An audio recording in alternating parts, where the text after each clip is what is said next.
Hai, apa kabar? Pada kesempatan kali ini kita akan melanjutkan materi matematika tentang aljabar dari buku kelas 7 SMP ya, di revisi 2022. Nah, pertama kita akan membahas tentang operasi hitung aljabar ya. Nah, sebelum kita membahas operasi hitung aljabar, kita akan menyederhanakan bentuk aljabar. Misalnya ada 2x ditambah 5y dikurangi 7x ditambah 3y ditambah 8. Nah, kalau ketemu bentuk seperti ini dan kita disuruh menyederhanakan bentuk aljabarnya ya. Nah, maka caranya bagaimana? Caranya adalah kumpulkan yang variabelnya sama ya. Berarti 2x kita kumpulkan dengan min 7x. 2x min 7x ya. Kemudian kan sudah nggak ada x lagi kan. Kemudian yang y ya, 5y plus 3y plus 8. Jadi kita kumpulkan suku-suku yang sejenis ya. Nah, berarti sekarang 2x dengan min 7x itu kan berarti 2 dikurang 7 ya. Min 5x ditambah dengan 5 ditambah 3, karena bisa dijumlahkan ya, dia sejenis. Berarti 8y plus 8. Nah, ini adalah cara menyederhanakan bentuk aljabar ya.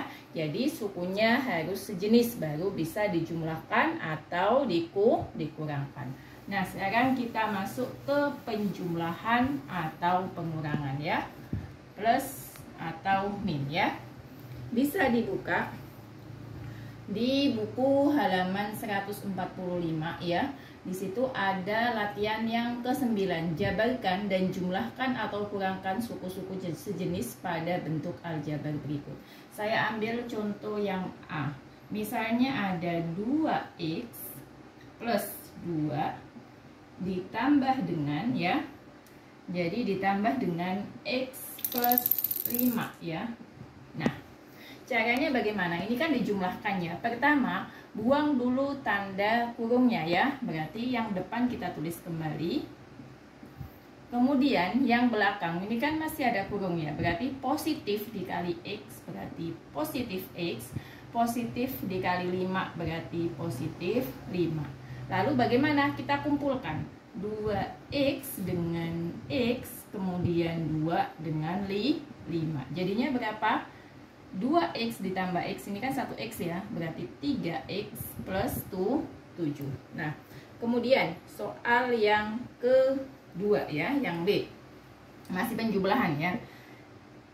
Misalnya ada 7x ya, min 2 ditambah negatif 3x ya, plus 5 ya. Nah, langkah pertama apa? Buang dulu tanda kurungnya ya, berarti yang depan tetap. Kemudian positif dikali dengan negatif, berarti kan negatif ya. Nah, jadi positif ketemu negatif jadinya negatif. Positif dikali positif berarti hasilnya tetap positif. Baru kemudian kita kumpulkan. Nah, jadi kita lihat ya. Ini tandanya itu yang depannya ya, berarti langsung seperti ini. Sehingga hasilnya berapa?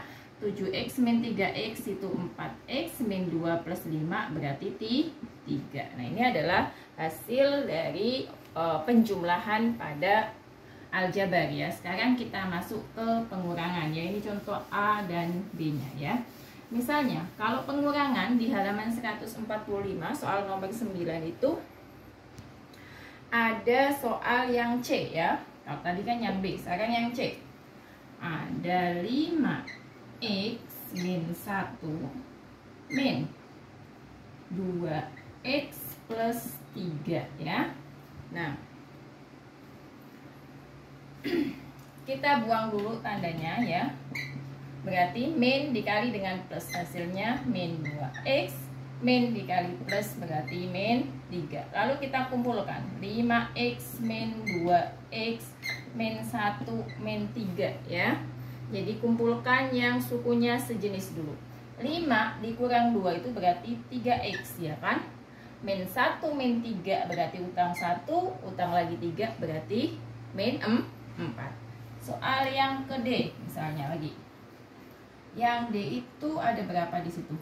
min 3x min 2 ya. Min dalam kurung min 2x min 1. Nah, kita lihat ya. Pertama apa? Buang dulu tanda kurungnya.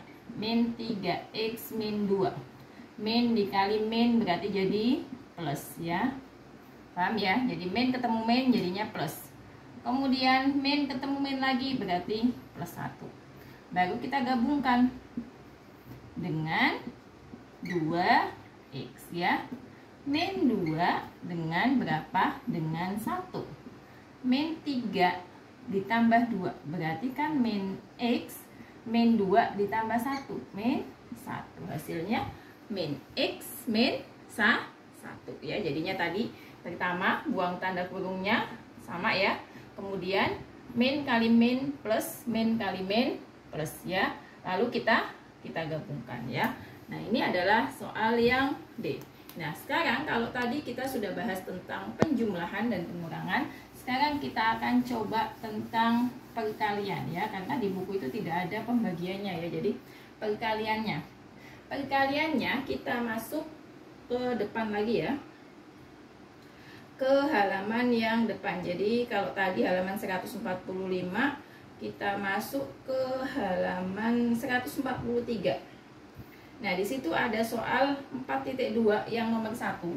Kita bahas semua ini yang 3x plus 2. Yang pertama ya, soal 1A.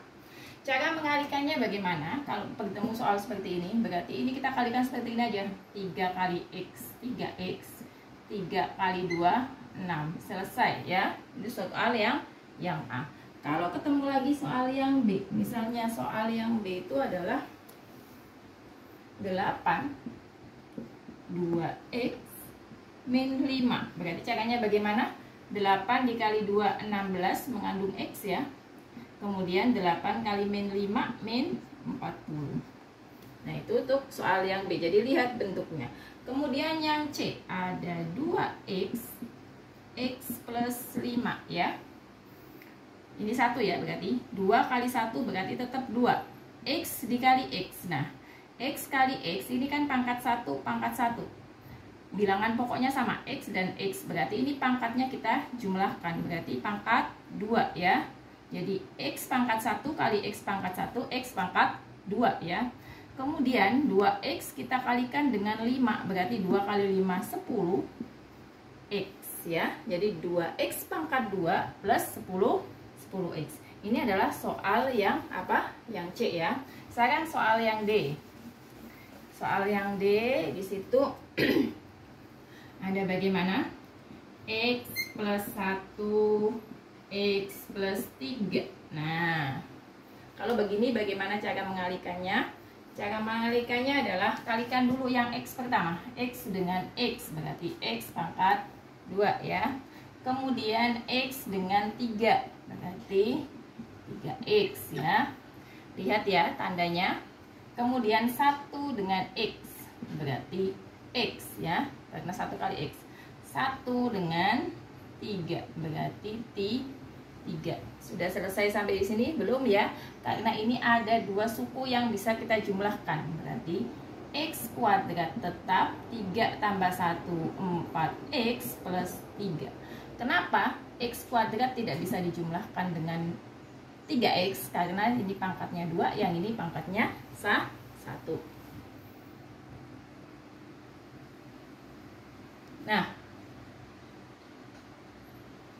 Nah, jadi cara mengalihkannya seperti itu. Demikianlah apa yang dapat saya sampaikan. Semoga dapat dipahami dan sampai jumpa di video selanjutnya. Terima kasih.